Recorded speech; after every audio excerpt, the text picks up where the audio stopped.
Bonjour à tous, bonjour Roméo. Bonjour Estelle, bonjour à tous. Alors bienvenue dans cette nouvelle rencontre en ligne dédiée au deuil.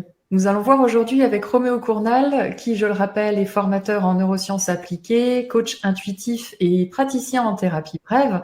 Nous allons voir aujourd'hui le processus du deuil sous l'angle des neurosciences.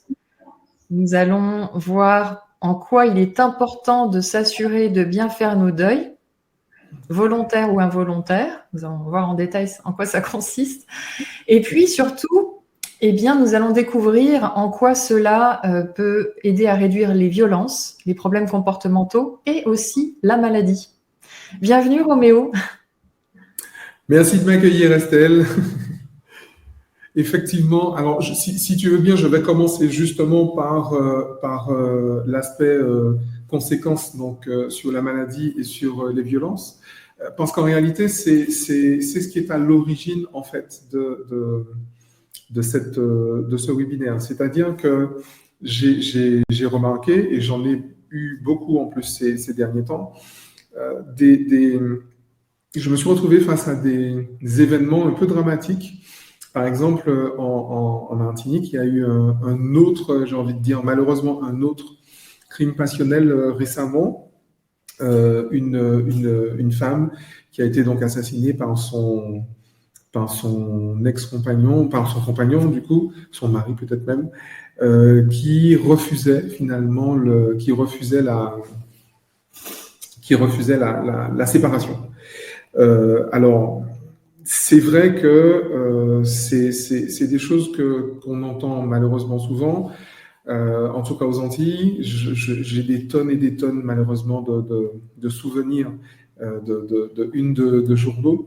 Et je me suis dit que il fallait peut-être aborder les choses à un endroit un peu plus profond que ce qui est abordé habituellement. Et ça a correspondu, figure-toi, à la même semaine où il y a eu un jeune homme en fait qui a été arrêté parce qu'il avait filmé en fait avec son portable, il avait filmé sa vengeance, la vengeance qu'il a faite, il assassina d'ailleurs parce qu'il a assassiné quelqu'un avec qui il avait un différend. Et là, je me suis dit, bon, il y a quand même un souci parce que ce genre de choses est fréquente et je n'ai encore jamais entendu justement d'approche, j'ai envie de dire, un peu neuroscientifique de ces événements. Et il me semble que le point commun de tout ça, c'est du deuil non fait. En vrai. C'est-à-dire une façon que l'on a de gérer une émotion et de modifier finalement sa réponse émotionnelle. Et là, je parle effectivement de violence, mais je parle également de maladie parce que, alors forcément, je suis praticien en thérapie brève, donc j'accompagne des personnes qui sont dans des situations particulières. Je forme effectivement des thérapeutes et des médecins à l'accompagnement neuro-émotionnel des patients inscrits sur un parcours thérapeutique long. Et du coup, je me suis souvent retrouvé, c'est une réflexion qu'on a eue aussi avec le docteur Iles Barclay que tu as reçu également sur Suneva. Je me suis retrouvé effectivement face à des personnes dont l'origine en fait avérée de leur situation de santé était véritablement un deuil non fait, et particulièrement un chagrin. J'ai eu plusieurs cas comme ça de personnes qui se retrouvent finalement malades suite à des chagrins et particulièrement des peines de cœur. J'en ai également beaucoup parlé avec un collègue qui est également une des personnes que j'accompagne, qui est coach en chagrin d'amour. En créole, on dit coach gros poil. Ça prête à sourire, mais en réalité, c'est extrêmement grave parce que tu as reçu également Natacha Calestrévé sur Suniva et je l'entendais dire récemment, tu sais, quand on a une fracture, on se casse un os, l'épaule, le tibia, que sais-je encore, on va tout de suite en fait voir un médecin, voir un chirurgien, voir un kiné pour réparer ça. D'accord? Mais lorsqu'on a une fracture à l'âme, en fait, lorsqu'on a une fracture au cœur, en vrai, Pourquoi est-ce qu'on traîne? Et le truc qu'il y a, c'est que les conséquences, en fait, de ne pas soigner un deuil, les conséquences de traîner un deuil non fait peuvent être énormes, profondes, durables et très douloureuses. Sachant que si on se retrouve dans une situation de comportement compulsif, de comportement addictif ou de maladie, les recettes, j'ai envie de dire, les approches thérapeutiques traditionnelles seront limitées, seront de toute façon limitées. Les résultats seront de toute façon très, très limités. Je prends un exemple assez connu. Je reste sur la peine de cœur. La peine de cœur reste une question de chagrin et effectivement, on sait que lorsqu'on ressent une émotion et qu'on ne se laisse pas traverser par l'émotion va provoquer des perturbations finalement dans le corps. Et cette neurochimie finalement, par exemple de la tristesse, va entrer en résonance avec des parties du corps et particulièrement donc le système pulmonaire en ce qui concerne la tristesse, va affecter donc l'organe, mais va affecter également le tissu conjonctif et va d'ailleurs surtout affecter le tissu conjonctif qui se trouve autour. Alors, chaque organe de notre corps se situe dans un tissu, on va dire un sac, dans un sac. Okay.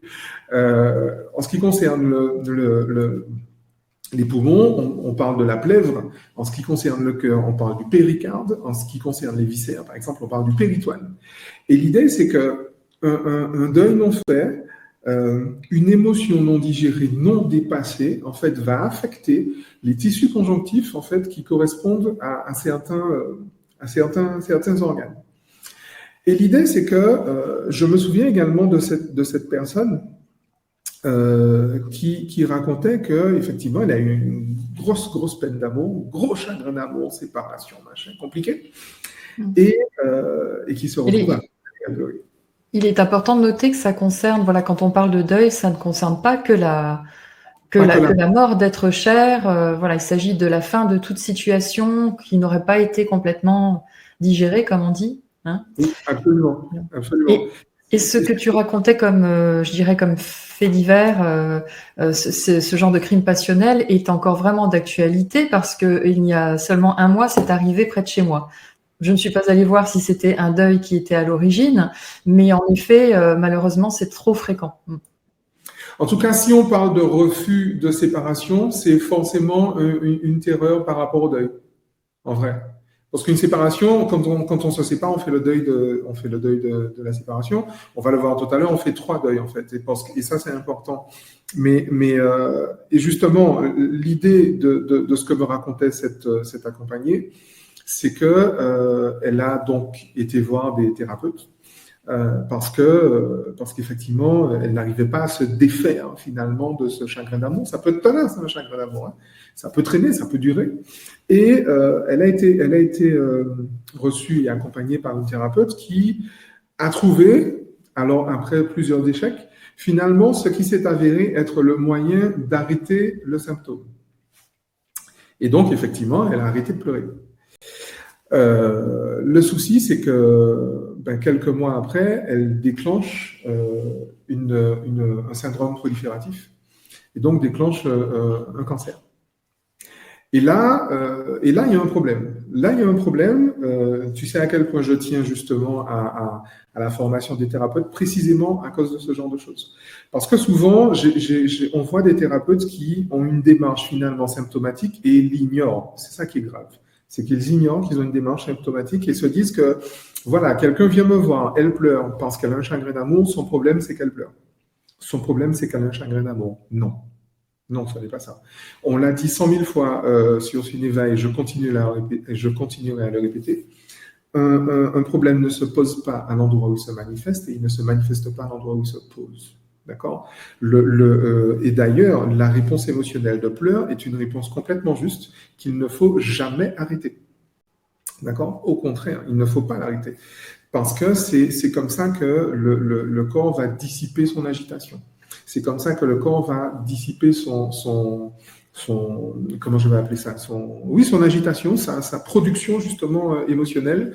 Et c'est également comme ça que le corps va métaboliser la neurochimie, donc neurotransmetteurs, neuropeptides, qui est liée en fait à cette production émotionnelle. D'accord? Donc ça, c'est vraiment très très important à poser en préambule. Maintenant, il faut qu'on revienne sur ce qu'est un deuil, en fait, ce qu'est la définition du deuil. Roméo, peut-être juste avant qu'on entre dans cette définition, j'aimerais rappeler à toutes les personnes qui nous regardent en direct que vous pouvez poser vos questions à tout moment sur le chat. D'ailleurs, ça a commencé. Durant ce préambule, beaucoup nous ont rejoints, donc bienvenue à tous. Nous sommes ensemble pour 1 heure. Et voilà, sentez-vous libre de poser toutes les questions qui vous plairont ce soir à Roméo. Je lui transmettrai, voilà. D'autre part, oui, donc ce que tu décris finalement, c'est que ce soit l'accompagner, la démarche de l'accompagner va être d'aller faire disparaître tout signe extérieur qui est dérangeant en société finalement.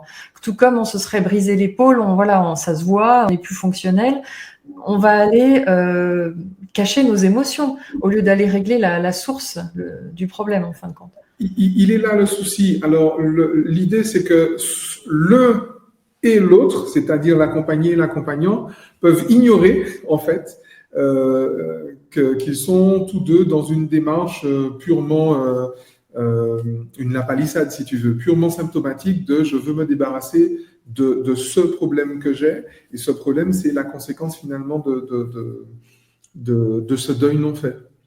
Et le souci c'est que on est souvent très heureux de soi-disant se sentir mieux. Et c'est ça le drame, en fait. On a considéré, on a amalgamé les démarches thérapeutiques aux démarches de bien-être. Une démarche thérapeutique n'est pas une démarche de bien-être, c'est une démarche thérapeutique. La démarche de bien-être va me permettre effectivement de moins ressentir les émotions douloureuses, les émotions désagréables qui sont liées à ma situation, mais ce n'est pas une démarche thérapeutique. La démarche thérapeutique vise à remplacer à modifier, en tout cas à proposer à la personne, au corps, au système nerveux, la possibilité d'avoir une autre réponse émotionnelle que la réponse désagréable. Et contrairement à ce qu'on pense, il ne s'agit pas d'avoir moins mal, de moins en moins mal, de moins en moins mal, de moins en moins mal, pour après se sentir de mieux en mieux. Ça ne marche pas comme ça. Ça ne marche pas du tout comme ça. C'est de la biologie, c'est pas des maths. Donc c'est pas du tout ça. C'est pas du tout ça l'idée. Et justement, et c'est là qu'il est important de revoir la question de la définition de deuil. Lorsque je vis une expérience, je ressens une émotion. On est traversé par une émotion, c'est violent, la perte de notre cher, une tromperie, une trahison, un départ, que sais-je encore. Et effectivement, ce qu'on va appeler finalement le deuil, pourquoi il y a nécessité de faire le deuil quand précisément l'émotion n'est pas complètement conduite? Ça veut dire qu'il y aura une mémoire finalement du corps face aux événements, face aux éléments qui composent l'élément douloureux. Si je reprends l'exemple classique du décès d'un proche, d'accord, puisque le proche est parti, ça veut dire que ma relation avec lui est terminée, en tout cas physiquement. Ça veut dire également que les projections, les espoirs que j'avais sur l'avenir sont perdus. Ça veut dire également que la façon, son départ, en fait, les circonstances de son départ en soi représentent pour moi une épreuve. D'accord? Et c'est la raison pour laquelle il est fondamental de considérer qu'il y a 3 deuils à faire. Le deuil de la personne, le deuil de la relation qu'on a avec la personne, c'est 2 choses différentes, hein, et le deuil de la séparation, de son départ, d'accord? Des circonstances de son départ. Et donc, je sais que j'aurais fait le deuil à quel moment? Lorsque, en pensant à l'un des éléments, l'une des informations en lien avec la relation que j'ai avec cette personne, avec la séparation, finalement, d'avec cette personne, et en général avec cette personne, je pourrais avoir des sensations dans le corps qui sont des sensations plutôt de détente, plutôt que de crispation. Je pourrais avoir effectivement des ressentis agréables. D'accord? Et c'est là où je dis que le problème peut se poser sans qu'on ne le voie. Si je prends l'exemple d'un deuil, je peux effectivement dire, bon, j'ai perdu un enfant, j'ai perdu un parent, etc. Et aujourd'hui, quand je repense à mon parent, je ne suis plus affecté par son départ, je ne suis plus affecté par son absence plutôt. Ok, très bien. Mais je peux malgré tout, en fait, être encore affecté par la relation et l'espoir que j'avais finalement de vivre avec cette personne. Ça se manifeste comment? C'est le deuil des projections? C'est exactement ça, le deuil des projections. Ça se manifeste par le fait qu'on a vu des personnes complètement changer de comportement suite au décès, par exemple, de parents, ou se figer dans un comportement suite au décès de parents. C'est souvent par loyauté, en vrai. Mes parents auraient voulu que je sois comme ça, donc pour honorer sa mémoire, je vais me figer dans un comportement, je vais me figer dans une personnalité. Et le discours que j'entends très souvent, c'est que je suis comme mes parents l'ont fait, je suis comme ma mère m'a fait, je suis comme, etc., etc. Et là, en fait, on a un souci. Parce que la personne qui se pose qui se fige finalement dans cette personnalité, ne vit pas sa vie à elle.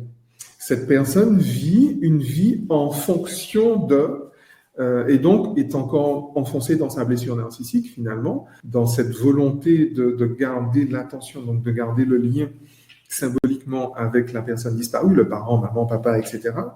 Et donc ne vit pas sa propre vie. Elle ne pose pas des choix tels qu'elle l'aurait fait si cette personne était décédée ou si la personne décédée avait une autre personnalité avec d'autres attentes sur elle. Et donc, on est dans une posture victimaire, finalement. D'accord? Et là, je ne peux pas parler de deuil fait.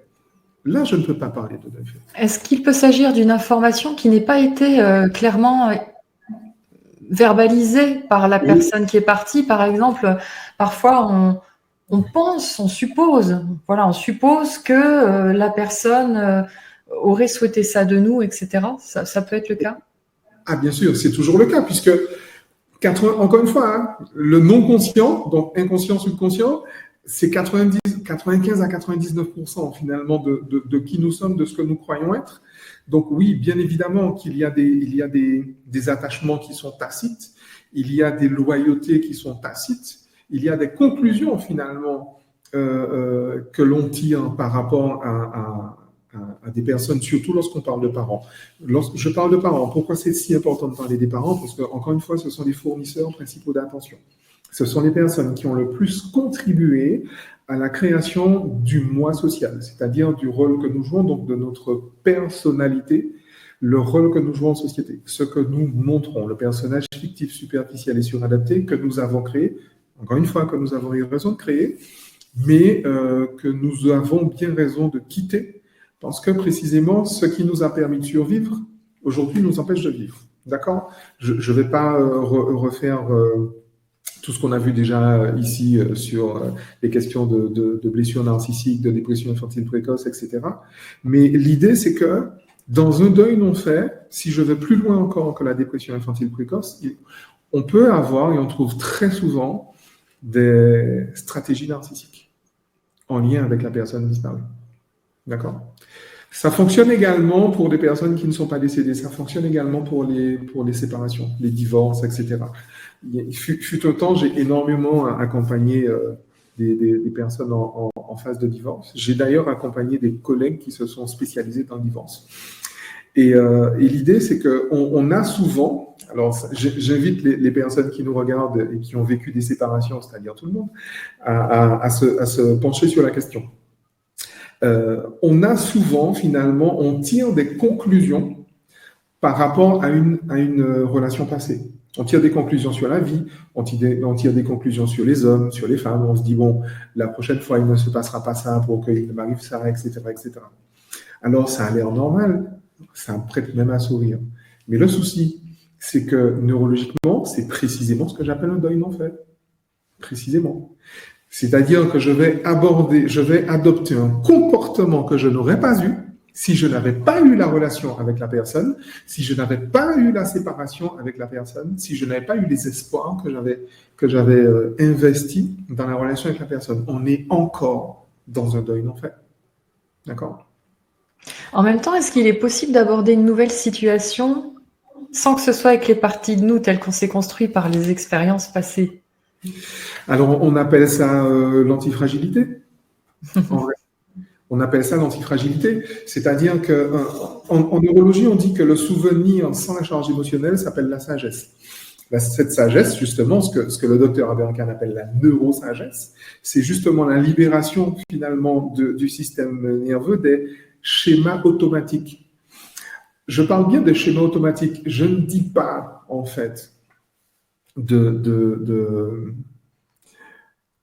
je ne dis pas de ne pas avoir le souvenir de. Je dis que justement l'expérience me rend peut-être plus mature et me met en capacité de prendre des décisions. Si effectivement dans la relation d'après, je vois une situation qui est semblable à la relation d'avant, la maturité veut que justement l'information ait le temps d'arriver au cerveau. Elle n'est pas bloquée par mon système de croyance en me disant ouais, les femmes sont comme ça, les hommes sont comme ça, le couple c'est comme ça et ça ne doit pas se passer comme ça.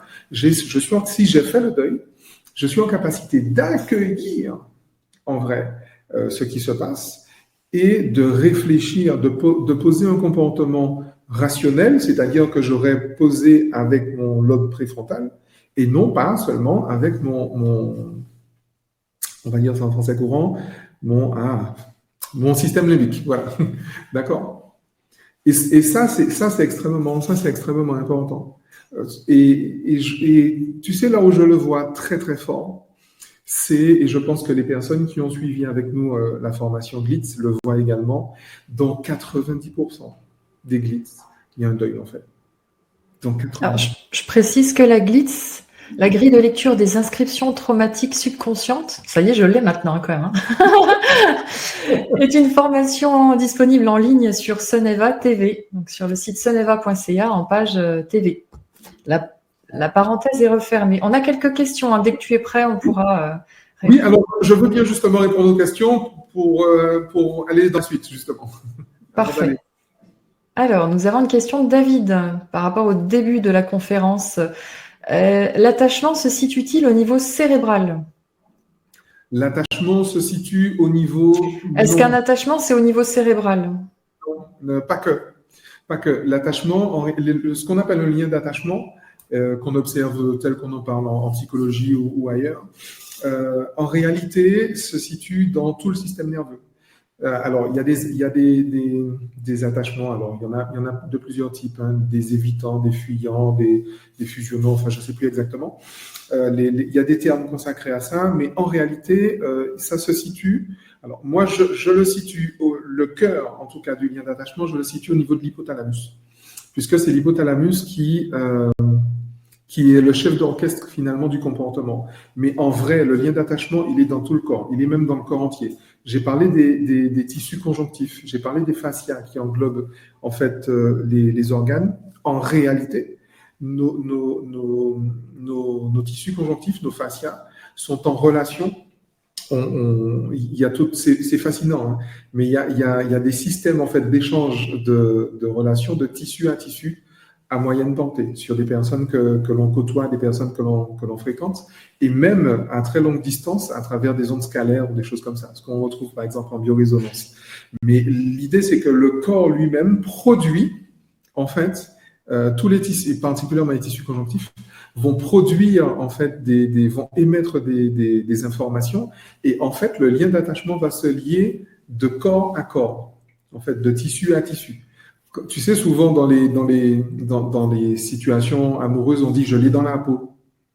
On dit qu'on a l'autre dans la peau. Lorsqu'on a du mal justement à faire le deuil d'une relation, on dit qu'on l'a dans la peau. En réalité, c'est très juste. Hein. L'expression est très, très juste parce qu'encore une fois, il s'agit d'émission d'informations, d'échange d'informations à travers nos tissus conjonctifs. Super intéressant.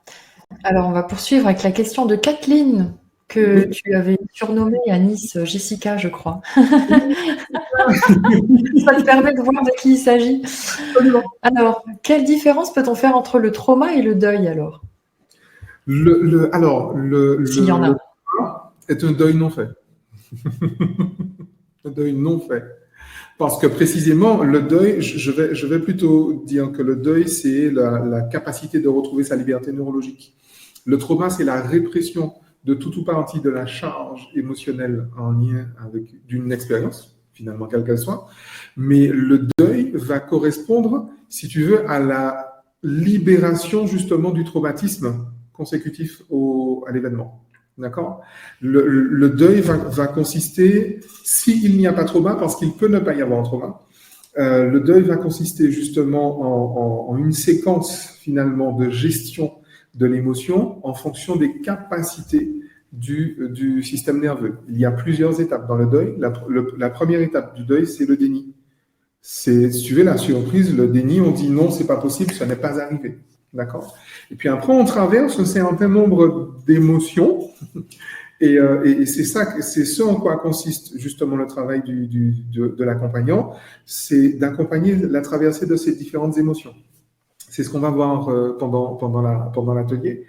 Et le deuil va être fait finalement lorsque le système nerveux aura passé ces différentes phases et aura finalement utilisé ses ressources à passer ces phases et donc pourra produire une émotion agréable ou une émotion désagréable lorsque la personne sera exposée à un souvenir, par exemple, à un lieu qu'on a l'habitude de fréquenter, tu sais, où on entend la chanson du mariage, ou des choses comme ça, tu vois. La Madeleine de Proust. Exactement, la Madeleine de Proust. La sacrée Madeleine de Proust.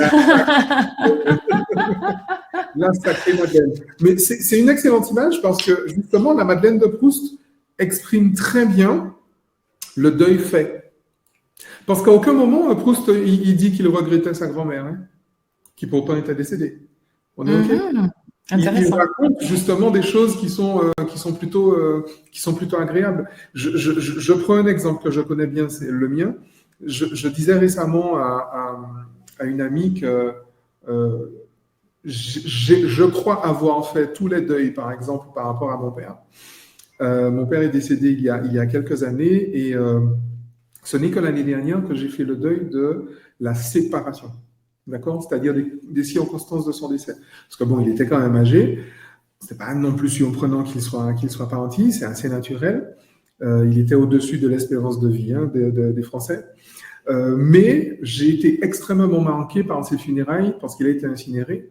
C'était la dernière crémation ce jour-là. Et je suis sur le parking et je regarde mon père partir en fumée.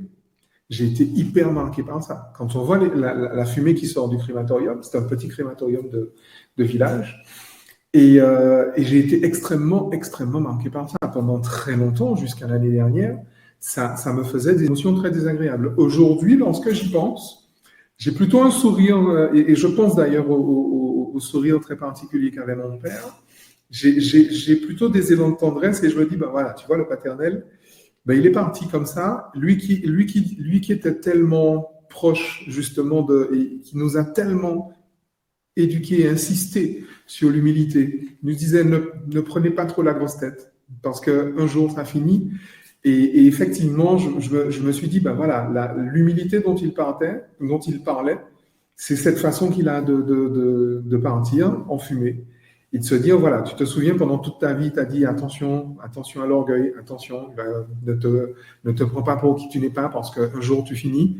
Et effectivement, il a fini comme ça. Et chez moi, ça éveille plutôt de la sérénité. D'accord? Donc, c'est le troisième deuil que j'ai fait suite à son départ. Parce qu'en fait, et je sais qu'effectivement, rien que par rapport à ce ressenti corporel-là, je sais qu'effectivement, ce deuil-là est fait. Merci pour ton partage. Hein. Alors, beaucoup de questions. Si tu es prêt à en prendre encore tout de suite. Je vois qu'effectivement, il y en a. En plus, il y a des témoignages également. Pardon? Et puis, je vois qu'il y en a des intéressantes, justement. Donc témoignage d'Angélique qui dit que tout le sens de la vie s'est échappé depuis sa séparation il y a 2 ans. Voilà. Soleil levant. dit qu'il arrive que pendant la séparation, on occulte les qualités de la personne pour mieux réussir à se séparer. Est-ce que détester l'autre est une solution pour faire son deuil? Alors, une solution, je ne veux pas dire une solution, mais une étape. C'est une étape qui peut être importante. Il y a une étape très importante pour faire le deuil, c'est le recul que l'on peut avoir. Et si justement, ça peut être une stratégie qui est complètement valable, d'occulter complètement les qualités de l'autre et de se dire, bon, il a bien fait de partir, ce connard, parce que machin. Surtout si c'est lui qui est parti. Ou cette connasse. Hein. Nous accueillons l'humanité dans son entièreté. Voilà. mais l'idée, c'est que effectivement, ça peut être une étape. Ça peut être important de mettre en place cette étape-là. Comme je dis, faire un deuil, c'est un chemin. Il y a des étapes et on va respecter les ressources dont dispose le système nerveux. Et si effectivement, comme si j'ai pas les ressources pour me dire, bon, les qualités de l'autre sont parties, je peux effectivement occulter ses qualités et me souvenir que de ses défauts. Ouais, mais il laissait traîner les chaussettes. Oui, mais j'aimais pas son truc. Oui, mais j'aimais pas ses chemises. C'est un truc super grave en plus. Hein. Oui, j'aurais pu choisir plus grave, mais bon, c'est pour les ressources qu'on a, on a dit. Hein. Pour les ressources qu'on a, absolument. Absolument. Mais pour le coup, attention, il ne faut pas que ça dure. Parce que autant un deuil, on y va à son rythme, mais il ne faut jamais s'arrêter sur un chemin. Il ne faut jamais s'arrêter. Diana demande, le nouveau comportement après une séparation, n'est-ce pas parce qu'on a tiré des leçons? Donc ça, on a un petit peu discuté de ça, si tu veux rajouter quelque chose. Alors, il faut faire très, très attention au surapprentissage. Il faut faire très, très attention à ça. Tirer des leçons, 9 fois sur 10, c'est précisément du deuil non fait. Parce qu'il ne faut pas oublier qu'une leçon reste un point de vue, et donc le point de vue est forcément faux, puisqu'il va s'avérer, d'accord puisqu'il est forcément vrai. C'est-à-dire que je vais toujours vérifier l'objet de ma croyance, toujours. C'est c'est ça qui est violent, en fait. Hein. Je disais dans une masterclass que j'animais récemment, c'est pas parce que vous avez tort que vous devez changer de croyance. C'est précisément parce que vous avez raison. Une croyance, je le rappelle, c'est la charge émotionnelle que le système nerveux produit face à une information. Et il se trouve que nos croyances vont créer nos expériences de vie. Ce qui signifie avoir raison. Avoir raison, j'ai raison, lorsque je crois quelque chose, je le vis dans ma vie. C'est ça que ça signifie avoir raison. Et c'est précisément parce qu'on a raison qu'il vaut mieux changer de croyance si précisément nos expériences de vie sont douloureuses. Parce qu'effectivement, je peux me dire, bon, j'ai fait confiance à l'autre, il a trahi ma confiance, j'ai appris, je ne fais plus confiance. Oui, ça fait relativiser aussi la fameuse phrase qu'on nous dit du style « Ah bah maintenant, tu sais ce que tu veux et tu sais ce que tu ne veux pas. » Je coche tout. Ben, en fait, non. Ça donne des comportements traumatiques. C'est clair. Il faut toujours rester humble, justement, sans refaire référence à mon père, mais il faut toujours rester humble par rapport à ça, parce que, justement, il faut se rappeler que, justement, on ne sait pas. On ne sait pas ce qu'on veut, on ne sait pas ce qu'on ne veut pas. L'inconscient, ça veut bien dire qu'on ne sait pas ce qu'il y a dedans. On ne connaît pas nos intentions. On ne connaît pas 9 de nos intentions sur 10. On ne connaît pas 9 de nos peurs sur 10. Donc, on ne sait pas ce qu'on veut. On ne sait pas ce qu'on ne veut pas. Merci. Alors, Céline demande « Attention et attachement, quelle différence ?» Oula, excellente question. L'attention... Quand on dit attachement, on dit bien attachement. L'attachement, c'est déjà un début de garantie que je me donne de recevoir l'attachement, de recevoir l'attention de l'autre. D'accord ? Pour illustrer ça, je vais parler de la fameuse phrase extraordinaire de Thich Nhat Hanh. Tu dois aimer de telle façon que l'autre se sente libre. Alors, je reçois de l'attention de quelqu'un. Je reçois son attention, tout simplement. C'est-à-dire que son attention est tournée vers moi. Comment est-ce que je sais si je suis attaché ou pas? Comment je réagis si cette attention m'est enlevée, quelles que soient les circonstances de perte de cette attention? Comment je réagirais si je perds cette attention aujourd'hui? Je répète, quelles que soient les circonstances de la perte de l'attention. Et là, je pourrais parler d'attachement. Contrairement à ce qu'on pense, l'attachement et l'amour ne sont pas compatibles, en vrai. On n'aime pas les gens auxquels on est attaché, on n'est pas attaché aux gens qu'on aime. On les aime, c'est tout. L'amour n'a pas besoin d'attachement. Par contre, l'attachement est déjà un premier niveau de crispation et déjà un premier niveau de peur de perdre l'attention. D'accord? Alors, c'est humain, on est d'accord? Pas de jugement normatif. Surtout, n'allez pas vous transformer en des gens lobotomisés qui disent non, je suis détaché de tout. Non, c'est pas vrai. C'est pas vrai. Il n'y a rien de plus humain que d'être attaché. Absolument rien de plus humain que ça. L'important, c'est d'en avoir conscience. Surtout le jour où cet attachement ou le lien se casse.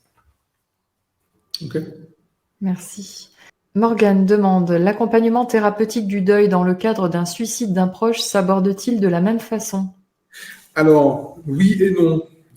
Oui, parce que ça reste une séparation. Et tu vois pourquoi j'ai insisté sur quelles que soient les circonstances de perte.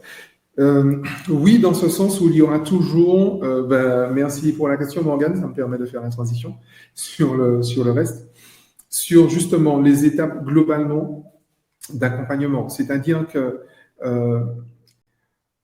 il y aura toujours le deuil à faire de la personne, il y aura toujours le deuil à faire de la relation avec la personne, et donc les espoirs qu'on avait. Il y aura toujours, et plus encore lorsqu'on parle de suicide, le deuil à faire des circonstances du départ de la personne. Ça, c'est très important. Et en réalité, ce qui sera différent dans le cas du suicide, c'est précisément l'accompagnement au deuil de la séparation. D'accord? Mais sinon, les phases d'accompagnement restent les mêmes. OK? Alors, j'aborde, si tu veux bien, justement, ces accompagnements-là. On a dit que on va accompagner ces 3 deuils. Je ne suis pas persuadé qu'il faille poser absolument un ordre. Je crois que c'est vraiment la situation, les circonstances qui vont décider si on commence par la séparation, si on commence par la personne, si on commence par la relation, ou dans quel ordre on le fait, ou sachant qu'on ne peut pas tout faire à la fois. Hein, on est d'accord? Mais malgré tout, gardez en tête qu'il faut faire les 3. Autre chose qu'il est absolument, surtout pour les accompagnants, mais également pour les personnes qui se font accompagner, qu'elles aient conscience de ça. On a trop souvent tendance à faire une erreur qui est énorme, c'est consoler les personnes. Neurologiquement, c'est une erreur, ça peut être une erreur. En ce sens où il y a un moment où il faut effectivement qu'il y ait extériorisation émotionnelle. Quand tu as mal, pleure. Et je le dis avec très grande solennité et gravité pour les professionnels de l'accompagnement qui nous écoutent, parce que je sais qu'il y en a beaucoup ici. Encore une fois, l'objectif de la thérapie n'est pas de réduire l'intensité de la douleur. L'objectif de la thérapie, au final, est de proposer au système nerveux une étape finale où il n'y aura pas que de la douleur ressentie. D'accord ? Ça veut dire quoi? Ça veut dire qu'il n'est pas question de lobotomiser, il n'est pas question de dire la dernière des choses à faire. C'est une phrase qui ne devrait pas exister. Ne pleure pas. C'est vraiment, vraiment. Que vous soyez un particulier, que vous soyez un professionnel, ne dites jamais ça. Dans des enterrements, dans des divorces, ne dites jamais ça. Ne pleure pas. Il n'y a jamais d'avantage à dire ne pleure pas. Jamais. Il n'y en a pas. OK? Ça ne fait que retarder l'échéance. Et en fait, lorsqu'on retarde l'échéance, tu vois, Moussa Nabati dit que lorsqu'on résiste à un symptôme, lorsqu'on combat un symptôme, l'énergie que l'on n'investit finalement dans la guerre contre ce symptôme est récupéré par ce symptôme qui finit par lui grandir. D'accord? Donc, jamais ne pleure pas. Non. Tu es malheureuse? Pleure.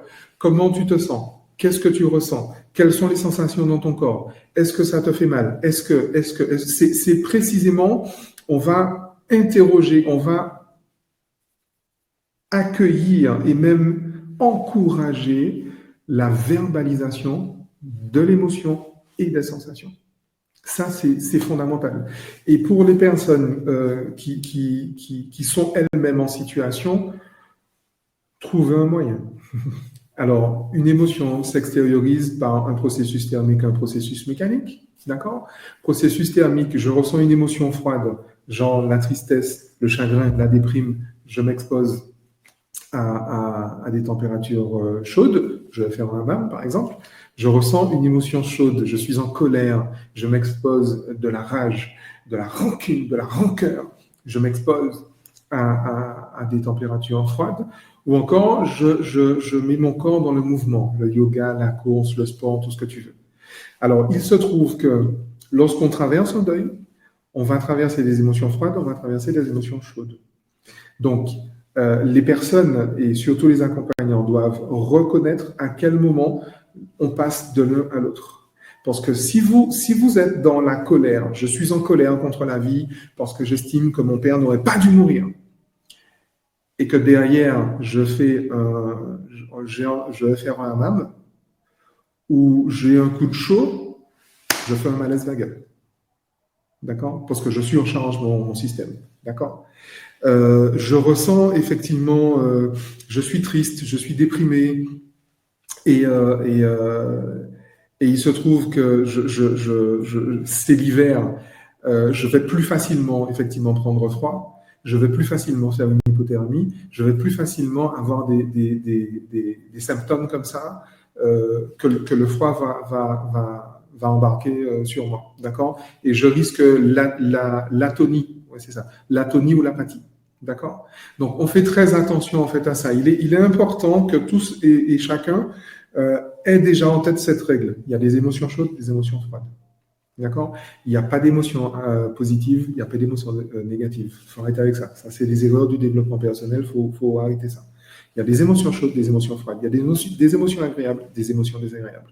Et donc, on va avancer comme ça, petit à petit. On prend le temps. Là aussi, grande règle. On prend le temps parce qu'il faut du temps. Mais il ne faut pas que du temps. D'accord? Encore une fois, on jauge. Il y a des moments où c'est bien de ralentir, il y a des moments où c'est bien d'un petit peu accélérer, mais à aucun moment on s'arrête.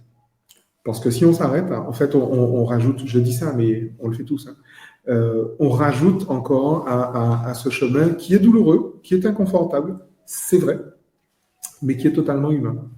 D'accord? Donc ça, c'est les grandes lois, si tu veux. Après, on ira beaucoup plus loin dans la pratique, bien évidemment, à l'occasion de cet atelier qu'on propose aux personnes. Mais, on n'en a pas encore parlé, mais on va bientôt en parler. Oui, on peut déjà l'aborder, puisque en réalité, tout ça, c'est pour bien montrer l'importance du deuil, en fait. Comme je l'ai dit, je crois que c'était écrit dans la présentation de la conférence de ce soir, notre capacité à faire le deuil est pour le cœur ce que la capacité à marcher est pour le corps. Le corps. Parce que tous les jours, et je n'exagère pas en fait en disant ça, tous les jours, je suis censé faire le deuil d'hier. En vrai. Quoi de plus difficile qu'un adolescent qui n'a pas fait le deuil de son enfance? Quoi de plus compliqué pour un jeune adulte de ne pas faire le deuil de son adolescence? Quoi de plus compliqué pour une personne âgée, pour un vieux, de ne pas faire le deuil de sa vie passée? D'accord? Sans même parler des événements de séparation, de choses comme ça. Mais en réalité, le deuil est véritablement une mécanique de vie. Le deuil, c'est la vie. Exactement. C'est pour ça que je disais que c'était une rencontre pour un sujet vital. C'est vraiment le deuil, vital. c'est vrai. Mais vraiment, vraiment vital. Et tu sais, j'ai repéré dans des glitz plusieurs personnes qui doivent simplement leur malheur, leur mal-être en tout cas, au fait de ne pas avoir fait le deuil d'une enfance heureuse. Parce qu'en vrai, on fait le deuil des choses désagréables, mais on n'a pas encore parlé du deuil des choses agréables, en fait, qui sont certainement les plus difficiles à faire, les plus sournoises. Oui, tu sais, alors on baigne dans un bain de nostalgie, de mélancolie. Ouais, c'était bien avant, c'était mieux avant. Ouais, les années 80, il y a les 60 pour les plus anciens, etc., etc. Oui, ma jeunesse, etc. Mais combien de fois est-ce qu'on est perdu et qu'on prend les mauvaises décisions et que ça affecte donc finalement notre intelligence, notre capacité à prendre les bonnes décisions au bon moment, simplement parce qu'on n'a pas fait le deuil de, voilà, avant c'était comme ça, mais ce n'est plus comme ça. Avant j'étais beau, j'étais jeune, j'étais fringant, j'étais frais, mais aujourd'hui je suis guidé. Combien les comportements, alors bien évidemment, les professionnels du marketing s'en donnent à cœur joie. Retrouver la peau de vos 20 ans, retrouver la vigueur de vos 20 ans. Donc, on va vous vendre du botox, de l'acide, de machin, tout ça, tout simplement parce que tu n'as pas fait le deuil de tes 20 ans, alors que tu en as 80. Et ça, c'est compliqué, en fait, en vrai. Et même non, mais c'est drôle. Mais d'ailleurs, c'est une maladie. La personne ne s'est pas rendue compte, il y a eu 60 ans qui se sont écoulés. Ouais, et c'est pour l'entourage que c'est très délicat aussi. Tu parlais de personnes qui sont pas sorties de l'adolescence, mais pour l'entourage, c'est un trauma aussi, hein. Mais complètement. C'est surtout, ça fait surtout des gens insupportables. Alors, je ne me souviens plus du nom de cette maladie-là, mais c'est une maladie, en fait. Qui va Syndrome de Peter Pan, non? Oui, on appelle ça comme ça aussi, mais c'est un nom scientifique, c'est un nom, une maladie. C'est un nom qui est pas très beau d'ailleurs, mais effectivement, c'est une vraie maladie, dont sont d'ailleurs victimes, j'ai envie de dire, beaucoup de personnes surexposées, des stars du cinéma ou autres. D'accord? Mais c'est une vraie maladie, hein, c'est une vraie maladie, avec des conséquences psychologiques, etc., hein, des psychopathologies qui peuvent être lourdes. Mais l'idée, c'est vraiment ça. Comprenez que ce n'est pas accessoire, le deuil. C'est vraiment vital. Et savoir faire un deuil, je pense que on vous en a donné conscience. C'est pas si évident que ça. Alors justement, plusieurs questions étaient autour de, voilà, comment peut-on savoir qu'on est passé par toutes les étapes du deuil? Il y avait même une question sur la pensée positive, là, parce que tu y as fait référence tout à l'heure. Est-ce que le deuil est fait lorsqu'on a transformé les émotions en quelque chose de positif? Alors, dans la mesure... Alors, mon Dieu, si tu me parles de pensée positive, non, je ne fais pas n'importe quoi. C'est bien pour ça que j'en parle. Mais on a dit tout à l'heure que les émotions n'étaient ni positives ni négatives. Elles étaient agréables ou désagréables. D'accord? Lorsque j'ai fait un deuil, je peux avoir, par exemple, des élans de tendresse pour la personne qui est partie. Je peux avoir des élans de tendresse en me souvenant de la relation et de ses côtés agréables et de ses côtés désagréables. Et je peux même ressentir des élans de tendresse lorsque je pense, par exemple, aux circonstances dans lesquelles l'autre m'a quitté. Je prends un exemple violent. Mes parents, je sais pas, des personnes qui se font tromper ou qui se font ghoster. Souvent, d'ailleurs toujours, les personnes que j'accompagne, à la longue, me disent tu te rends compte, il est parti avec sa secrétaire. Tu te rends compte qu'il est parti avec ma meilleure amie. Alors, quand elles disent ça au début de l'accompagnement, quand elles disent ça à la fin de l'accompagnement, c'est pas du tout la même émotion qu'il y a derrière. Limite, ça fait rire, c'est un aspect ubuesque. Je dis, tu te rends compte, le mec n'a pas trouvé. Il n'a trouvé personne d'autre à partir que, putain, ma meilleure amie. On sait très bien que pour éviter ça, il ne faut pas avoir d'amis ni de secrétaire, c'est tout. Oui, c'est ça. Mais alors, ne pas avoir de secrétaire. Alors, ou se marier avec quelqu'un qui n'a pas de secrétaire. Hein? Oui. Sur vos applis de rencontre, as-tu un secrétaire? Donc, non, next. Donc, voilà. Mais l'idée, c'est vraiment ça. Parce que, je dis, ouais, en plus, avec ma meilleure amie. Ouais, la pouffe. Et puis, je dis, putain, je suis en compte avec ma meilleure amie en plus. La différence, c'est pas du cinéma. La différence, c'est ce que produit l'activité neurochimique du système nerveux. Et encore une fois, c'est possible. Hein. Et si je reprends l'exemple de Morgan, même sur les aspects du suicide. C'est difficile, je sais, c'est dur. J'ai perdu des amis qui se sont suicidés. C'est compliqué, c'est compliqué. Mais aujourd'hui, effectivement, je pense à un en particulier qui en plus est un ami d'enfance, hein, tu imagines. Oui, même je me souviens de la dernière fois que je l'ai vu et j'en souris aujourd'hui. Alors ça m'a pris 10 ans, hein, mais j'en souris. Ok. Mais en fait, je mets en garde cependant contre ce genre de questions. On me dit, mais comment on sait qu'on l'a fait? Comment on sait qu'on l'a fait? Comment on sait qu'on l'a fait? On ne sait pas qu'on l'a fait. Et le but du jeu n'est pas de savoir qu'on l'a fait. Pourquoi je mets en garde contre ça? Parce que derrière ça se cache souvent ce que j'appelle une tentation de purification. Tu vois?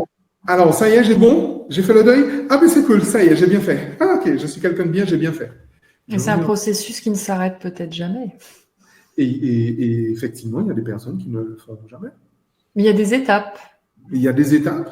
Et puis, mais pour des personnes, ça peut prendre toute une vie. C'est pas un souci.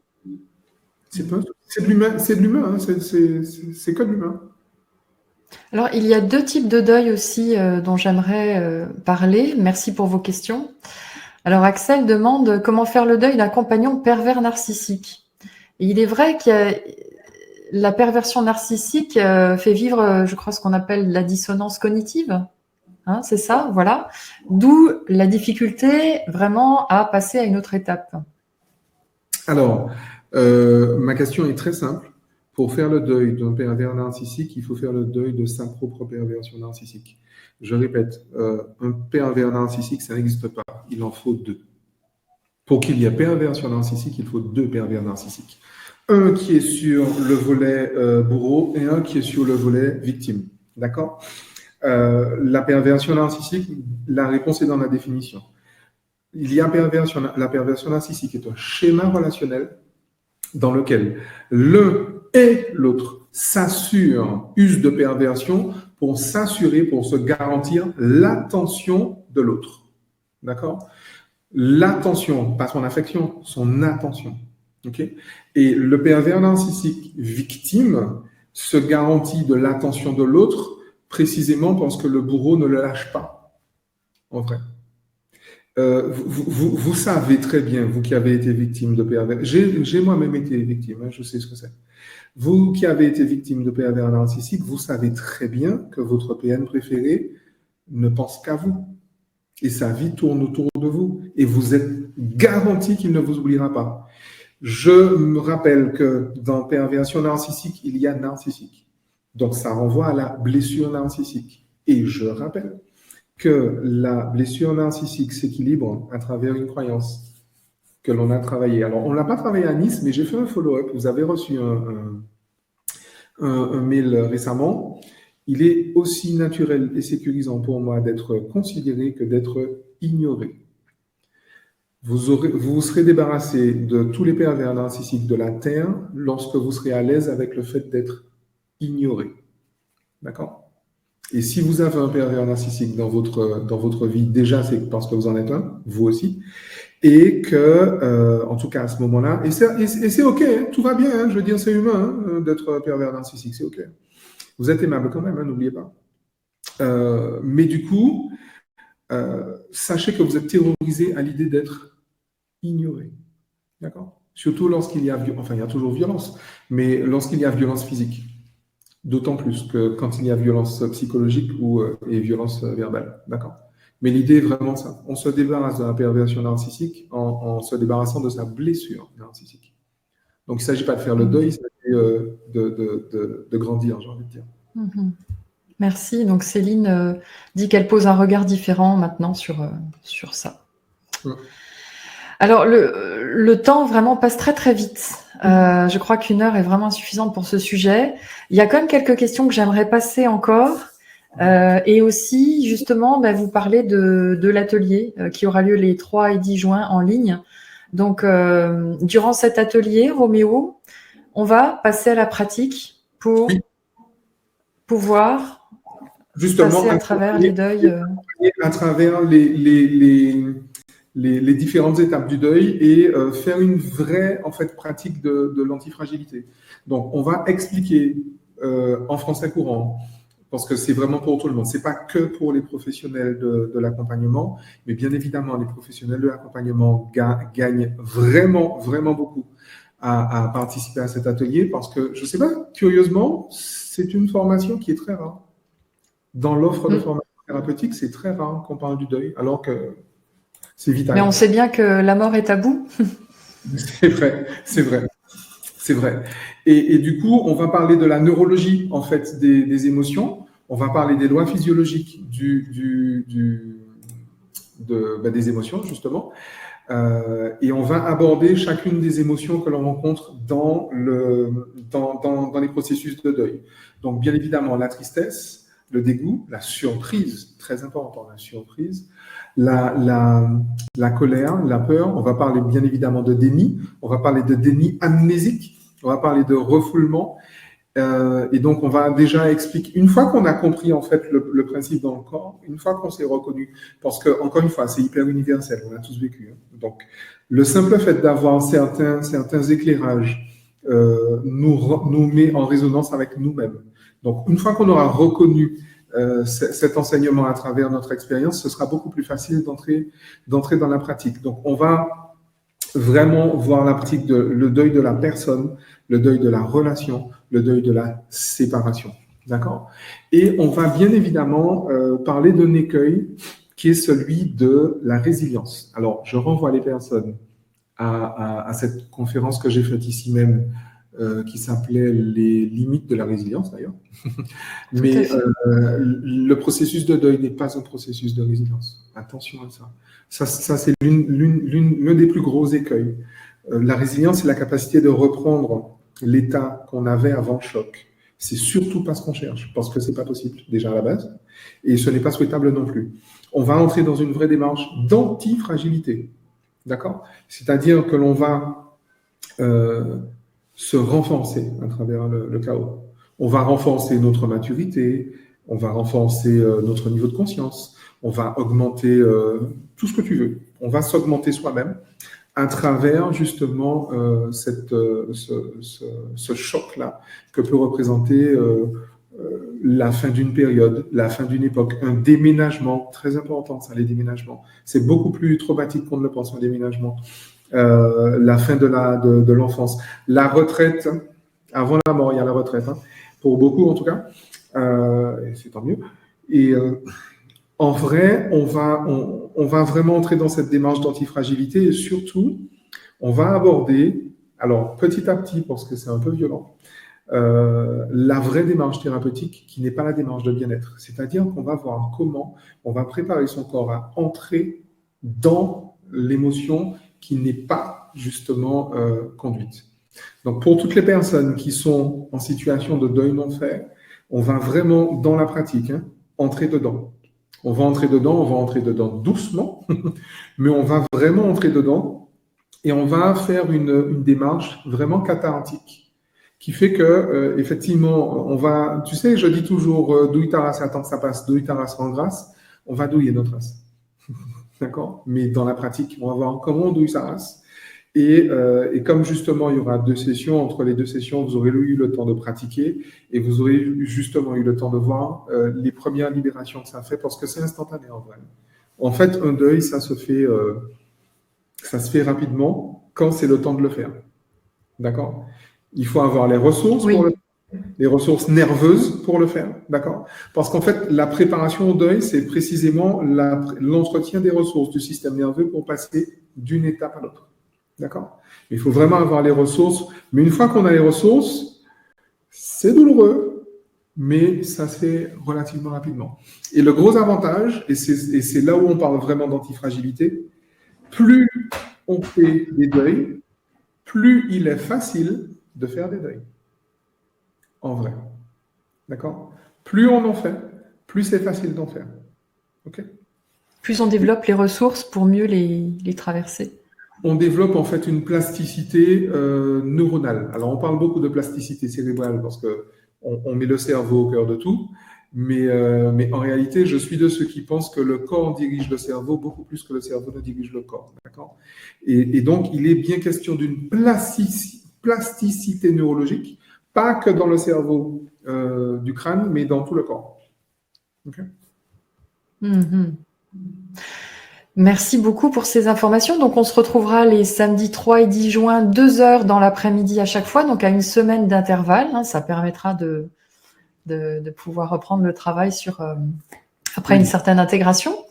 Et bien sûr, vous aurez le replay, c'est-à-dire que si vous ne pouvez pas participer en direct, inscrivez-vous tout de même puisque vous aurez le replay. De toute façon, vous aurez bien le temps de revoir et revoir la vidéo. Je dis ça rarement, mais j'invite vraiment tout le monde, en vrai, à participer à cet atelier parce qu'on a tous des deuils à faire. Rappelez-vous, encore une fois, la capacité à faire le deuil correspond à notre capacité de marcher. Toutes les personnes qui me disent « j'ai l'impression, je suis bloqué dans ma vie, etc., j'ai l'impression que ça n'avance pas, je veux que mes projets avancent », c'est parce qu'il y a des deuils qui n'ont pas été faits. Parce qu'on avance vraiment en faisant le deuil. C'est vraiment ça le. Et bien évidemment, toutes les personnes qui sont des professionnels de l'accompagnement, je vous assure que vous n'êtes pas formés au deuil. Je vous assure à 99% que vous n'êtes pas formés à ça. Je vous garantis. Oui, je pense qu'on s'y forme toute la vie. Clairement, pour accompagner les autres, c'est un chemin que nous, on fait toute la vie. Alors déjà, à la base, 70% de la formation n'est pas dans la formation, mais dans l'expérience, dans la pratique. En plus, cette approche neuro-émotionnelle, je ne l'ai vue nulle part. J'ai cherché, hein, je ne l'ai vue nulle part. Alors, Roméo vient nous apporter des outils qui permettent d'accélérer ces processus. Déjà, en efficience. Déjà d'entrer dans le processus vraiment en toute conscience et effectivement de l'accélérer, ça, bon, merci les neurosciences. Effectivement, c'est... Et merci à vous pour le cadeau que vous faites, parce qu'en fin de compte, c'est vous qui, plus vous investissez, plus vous allez pouvoir en bénéficier. Hein. Plus on est volontaire dans la démarche et mieux ça va. Hein. Donc, bravo pour vos enfants, parce que les deuils non faits, ça se transmet aussi. Hein. D'accord ? Donc, bravo pour vous et bravo pour vos enfants. Et autre chose, les deuils non faits, non seulement se transmettent, mais vous mettent en cohérence de phase, comme on dit en électricité, avec toutes les personnes que vous rencontrez. Si vous n'avez pas vraiment fait le deuil d'une relation passée, vous allez rencontrer quelqu'un avec qui vous êtes en cohérence de phase et donc qui va forcément être en résonance avec votre relation passée. D'accord ? Donc, vous avez vraiment tout intérêt à le faire. Pour vous, pour vos proches, pour la qualité de vos relations et pour, on l'a dit tout à l'heure, la qualité de votre santé physique. Merci Roméo. Est-ce qu'on peut terminer avec quelques questions? T'es OK? Oui, terminons. Hein, on ne vous oublie pas. Alors, Ilham demandait comment faire le deuil de notre relation avec nos parents quand ils sont encore vivants. La glitz pourrait aider? La glitz, c'est le pardon thérapeutique. Et le pardon, oui. Mais la question est extrêmement intéressante. Le deuil que l'on doit faire lorsque nos parents sont vivants, c'est le deuil des parents que nous n'avons pas eus. Et que nous de la projection. Parce qu'en fait, encore une fois, on se dit, nos parents, on aurait tellement voulu qu'ils soient, même qu'ils auraient dû être différents. Pourquoi est-ce que mes parents ne sont pas comme ça alors que les parents des autres sont comme ça, etc., etc. Le deuil à faire, c'est le deuil du parent que l'on n'a pas eu, en vrai. Et le deuil du parent que l'on n'aura jamais. Parce que qui sommes-nous pour dire à nos parents ce qu'ils doivent être? Nos parents ont 30, 40 ans d'expérience de vie, dont plus que nous. On ne les rattrapera jamais là-dessus. Donc, qui sommes-nous? C'est nous qui devons faire le deuil du parent que nous n'avons pas eu et donc entrer dans cette démarche d'antifragilité et se poser la question, donc si tu veux un exercice pratique, quel est l'intérêt pour moi, la valeur ajoutée ou comment on appelle ça, l'avantage comparatif, comme on dit en marketing, d'avoir ces parents-là. Il existe dans mon expérience de vie un avantage énorme que je n'aurais pas eu si je n'avais pas ces parents-là. Aussi maltraitants qu'ils aient pu être, aussi décevants qu'ils aient pu être. J'ai un avantage à avoir ces parents-là. Et si je ne les avais pas, je n'aurais pas eu cet avantage-là. Lequel est-il? Pose-toi la question.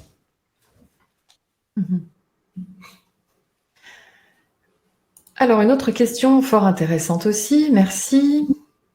Véronique, comment distinguer la vérité du discours quand tu conçois que la mort fait partie de la vie et que tu es OK avec la disparition d'un être sans drama, alors que l'entourage te dit que c'est étrange d'être serein avec cette expérience? Est-il obligatoire d'être triste d'abord ou pas?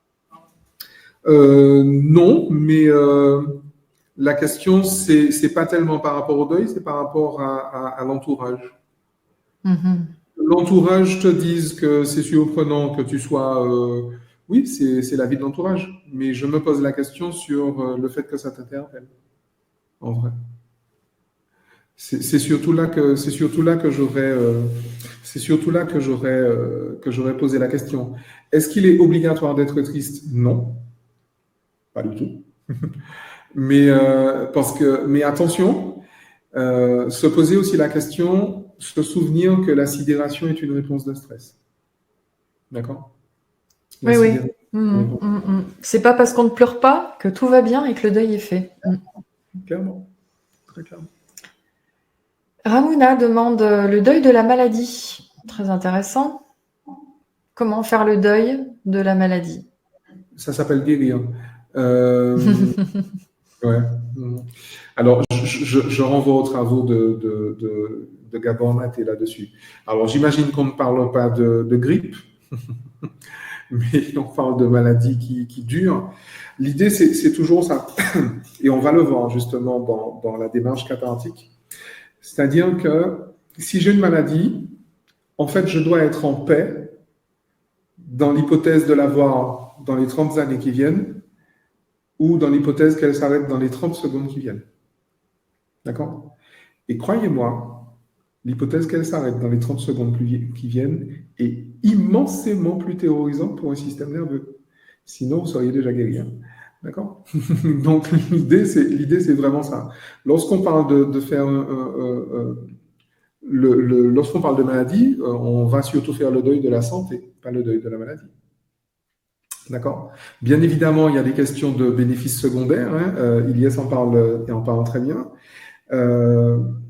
Mais l'idée, c'est vraiment de se dire comment est-ce que je peux installer la paix dans mon système nerveux neurochimiquement. C'est pas de la comédie. Neurochimiquement, comment j'installe la paix dans mon système nerveux par rapport à cette expérience que dans 30 ans, j'y suis encore. Dans 30 ans, j'ai encore, je sais pas, peut-être des rechutes de ce cancer. J'ai encore la sclérose en plaques. Dans 30 ans, j'y suis encore. Ça me fait quoi? Ok. Si j'arrive à être en paix avec ça, et si j'arrive en plus à être en paix avec le fait que, dans 30 secondes, cette maladie disparaît. Parce qu'elle peut disparaître en 30 secondes, hein, scientifiquement, on l'a vu. Demandez au docteur Joe Dispenza ce qu'il en pense. Si elle disparaît, disons, dans les 30 jours, est-ce que j'arrive à être dans la paix? Alors, non, souvent, parce que je suis dans l'excitation. Et je rappelle que l'excitation est un mélange de joie et de terreur. Si je suis excité à l'idée de wow, tu imagines, ah ouais, non, génial, tu imagines, ah non, c'est mon Dieu, si demain je suis guéri, mon Dieu, ok, moi je lis de la peur. D'accord? Je lis même de la terreur. D'accord? La paix, c'est demain je suis guéri. Oh, c'est cool. Dans 10 ans, je suis toujours pas guéri. Oh, c'est cool. Bon, qu'est-ce qu'on fait maintenant? On va voyager, on fait un tour du monde, on fait quoi? On invite les amis, on fait un barbecue, ok. On fait quoi? Là, on parle de paix. D'accord? Je parle vraiment de paix. Je ne parle pas de... Ça me fait penser aux gens qui s'imaginent gagner au loto. Ils ont la même réponse de terreur, en fait. Absolument. C'est d'ailleurs pour ça qu'ils perdent de l'argent dans les livres. Alors, Keira demande, parle-t-on de deuil quand on a perdu un proche lorsqu'on était bébé? Est-ce qu'on parle de deuil lorsqu'on était... Si on a perdu un proche lorsqu'on était bébé, comment faire le deuil? Oula, il y a toujours des traces. Il y a toujours des traces. Pourquoi? Parce que le bébé, justement, il est en θ. Donc, il a vécu le départ de l'autre, et même s'il n'y a pas une mémoire amnésique, il y a une mémoire corporelle. Et il y a surtout Parce qu'il n'est pas le seul à l'avoir perdu. Hein. Je prends quelqu'un qui est bébé, qui a perdu un petit frère, un cousin, etc. Les autres membres de la famille, eux, ils étaient adultes quand c'est arrivé. D'accord? Donc, il y a forcément des résurgences. Et donc, l'idée, par rapport au départ d'un proche lorsqu'on est bébé, c'est surtout, on va surtout le vivre dans l'entourage et les fournisseurs principaux d'attention. Surtout quand c'est un frère, une sœur ou une sœur, il y a souvent le silence des parents, il y a, tu vois, des choses comme ça. Le deuil, je rappelle qu'un trauma, ça se transmet. Et donc un choc, ça se transmet. Et pas forcément par des liens familiaux, hein. Attention. Par sympathie. J'ai un ami qui a perdu sa maman, je peux ressentir avec lui, je suis en résonance sympathique avec. Il n'y a rien de plus humain que ça, on est d'accord. Et je vais devoir faire, moi aussi, le travail de deuil. Attention. Parce qu'il nous fait vivre l'expérience? Complètement. Complètement. Et parce qu'encore une fois, il y a échange d'informations à un niveau biologique entre ses tissus conjonctifs et les miens, entre son corps et le mien. D'accord? Entre son système tégumentaire et le mien. Système tégumentaire, peau, ongles, poils, cheveux. D'accord? Donc, il y a des échanges d'informations. Alors, Angela demande, peut-on faire le deuil d'une tentative de kidnapping? Donc, on va dire, pour la majorité des gens, peut-on faire le deuil d'un événement traumatique? Bien sûr. Bien sûr. Oui. Et je suis radical. Oui. Tout simplement. Oui. Je te dis un gros oui en majuscule. Oui. Aussi violent qu'elle pu être... oui, puisque c'est un trauma, un deuil non fait. J'ai eu l'occasion d'accompagner une femme comme ça qui a été enlevée au Congo Kinshasa. Donc, dans des conditions qu'on peut imaginer, tu vois, pas le kidnapping, je sais pas, dans un quartier bourgeois de Paris. Hein. Je parle au Congo pendant la guerre, hein, d'accord. Et ça, aujourd'hui, cette femme va très très bien. Merci pour elle. Merci Roméo. Bien, on va terminer avec peut-être, je vais regrouper plusieurs questions puisqu'il s'agit de projection finalement. Un parent qui n'a pas été le parent qu'il souhaitait être, quelqu'un qui n'arrive plus à ressentir de sentiments amoureux.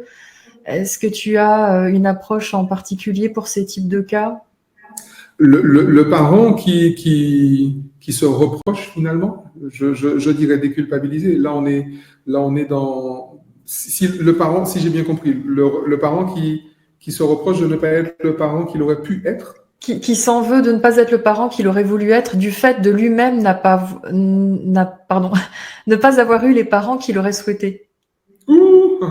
Alors ça c'est une culpabilité qui est portée par un deuil non fait. C'est-à-dire qu'il n'a pas fait le deuil des parents qu'il n'a pas eus, parce que faire le deuil des parents qu'on a eus, c'est une chose, mais faire le deuil des parents qu'on n'a pas eus, c'est autre chose, on en a parlé tout à l'heure. Et comme il n'a pas fait le deuil des parents qu'il n'a pas eus, il s'en veut, et finalement, en s'en voulant, il renforce en fait son deuil non fait. En vrai. Oui, puisqu'il a peur de reproduire des schémas. Puisqu'il a calqué son personnage, il s'est figé, ce qu'on disait au début, hein, il s'est figé dans une personnalité qui est en lien avec l'agir et le non-agir, le dire et le non-dire d'une autre personne, y compris, donc, en l'occurrence, ses parents à lui. Et pour les sentiments amoureux, est-ce vraiment une démarche que tu soutiendrais de faire le deuil des sentiments amoureux? Est-ce que ça a du sens? Non. Y a-t-il alors du coup, je vais lire vraiment la question. Y a-t-il un deuil à faire pour les personnes n'arrivant pas ou plus à ressentir des sentiments amoureux?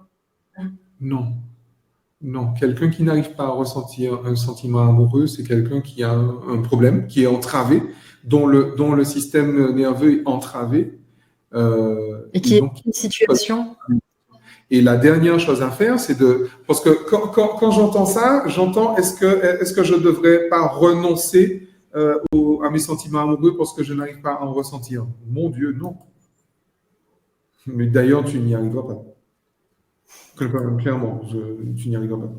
Est-ce que je peux ne pas être humain en étant un être humain? Non.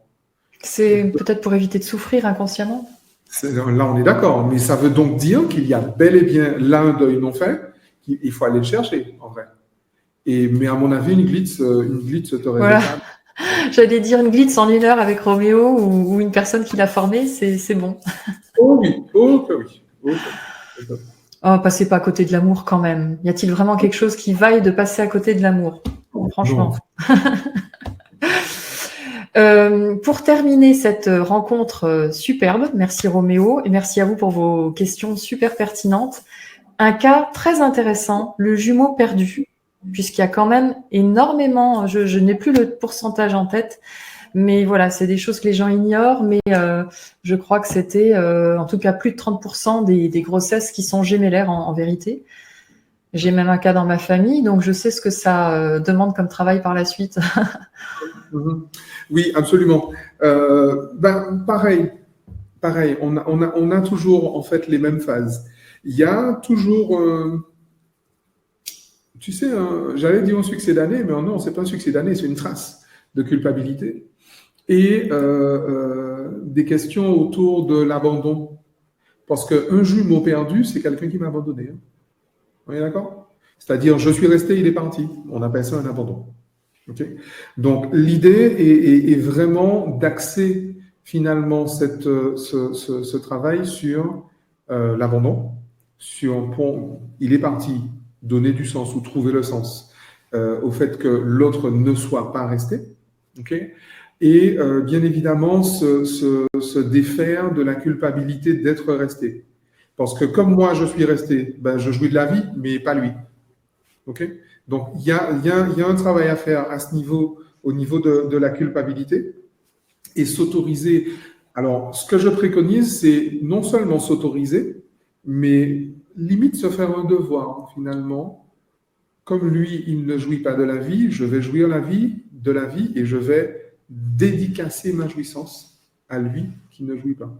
D'accord? Je vais lui offrir ça. Plutôt que d'être dans une tu sais, dans une autoflagellation, hein, j'aurais pas un culpa, pauvre de moi, machin, casser ça. Sans être non plus dans l'excès inverse, qui est comme j'ai failli ne pas l'avoir finalement, mais je vais aller à fond dedans, dans une addiction, si tu veux, de sensations. Donc vraiment dans cet équilibre de dire, ok, j'ai décidé, je prends ma responsabilité. Je prends la responsabilité d'être resté. Donc je suis responsable. Je jouis de ma vie et je dédicace, j'offre à mon frère un parenti, à ma soeur un parenti, à ma soeur qui n'a pas voulu rester. Déjà, je respecte son choix et je lui offre la jouissance que j'ai de la vie. Ça peut être intéressant de donner du sens comme ça, je trouve. En tout cas, toutes les pour la mère également. Absolument, bien sûr. Bien sûr. La culpabilité est encore plus forte, en fait, quand la mère meurt en couche. Puisque c'est le fait que je vive qui fait que puisque c'est même si elle meurt pas, elle apprend, elle se rend compte qu'en fait, elle a perdu un enfant sur les deux. On lui a montré une échographie en disant, bah non, madame, vous voyez, il y a rien. Hein, parce que c'est un peu comme ça que les gens traitaient ça, hein, il n'y a pas si longtemps encore. Et vous voyez, il n'y a rien, mais il y a eu. Et c'est vrai que ça demande aussi, ça fait faire un travail de deuil également. Ah, énorme. Et je trouve trop souvent méprisé. C'est terrible de perdre un enfant. C'est terrible. Je ne sais pas s'il y a plus terrible que ça. Déjà parce que, je veux dire, normalement, c'est l'enfant qui enterre le parent. C'est comme ça que ça se passe, plutôt naturellement. Mais si le parent a enterré l'enfant, c'est une violence assez forte, surtout pour une mère, parce qu'en plus, la mère a commencé à fabriquer l'enfant. Et l'enfant, il est fabriqué dedans. Il y a un truc que je dis souvent, je dis toujours ça dans mes formations, l'enfant est fabriqué dedans. L'usine s'appelle maman. Donc, quand c'est une part, effectivement, de soi que la femme a accompagnée. Et je trouve effarant que ce soit si peu accompagné. Une fausse couche, un IVG, voilà, bon, ouais, d'accord. Mais non, c'est hyper violent ça comme événement. C'est hyper violent. Et pour le coup, effectivement, ça s'accompagne. Un grand merci à tous. Merci Roméo. Voilà. Merci à tous. Alors, est-ce qu'on annonce peut-être par rapport à la Glitz pour les personnes qui veulent, Oui, on en a parlé tout à l'heure. Les personnes qui souhaitent donc suivre la formation peuvent aller sur le site soneva.ca. Donc, vous pouvez à tout moment, c'est dans les VOD, hein, vidéo à la demande. Vous pouvez suivre cette formation. Il y aura en plus prochainement un examen d'organiser, donc qui vous permettra d'avoir une certification, tout comme pour l'événement qui avait lieu initialement. Hein, voilà. Et puis, eh bien, vous pouvez également vous-même recevoir une Glitz avec Roméo ou toute personne qui a déjà été certifiée. Oui. Et il y aura bientôt alors c'est juste des questions techniques, mais ce sera fait bientôt, l'annuaire en ligne des personnes qui sont certifiées et vous saurez où les trouver à travers le monde parce qu'il y en a un peu partout autour du globe. Donc vous pourrez trouver le certifié Glitz près de chez vous bientôt. Ce sera sur mon site. Mais pour les personnes effectivement qui entre-temps ont pris la VOD, parce que beaucoup me l'ont demandé, on l'avait promis, donc on le fait, donc on est en période. Donc vous envoyez vos 6 grilles à Estelle, pas à moi. Vous envoyez les grilles à Estelle, d'accord? Et c'est elle qui en fait centralise. Oui, je vais envoyer une communication cette semaine pour ça. Et donc à la fin du mois, je vous corrige tout ça. Donc pour les personnes qui n'ont pas encore fait, c'est le moment justement de vous former à la Glitz, comme ça vous aurez l'examen ce mois-ci. Voilà, je vous ai mis le lien sur le chat. En tout cas, c'est sur mon site, c'est disponible à tout moment. Et puis, eh bien, on vous accueillera avec grand plaisir dans cet atelier en ligne qui aura lieu le 3 et le 10 juin. N'hésitez pas à réserver votre place.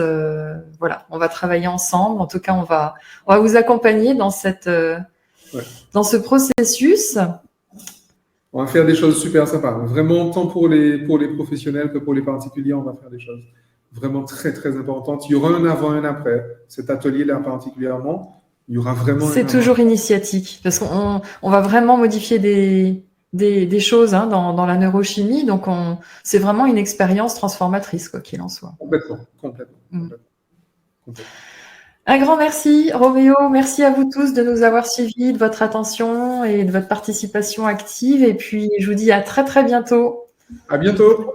Au revoir. Amusez-vous bien. Ciao. Au revoir, Roméo.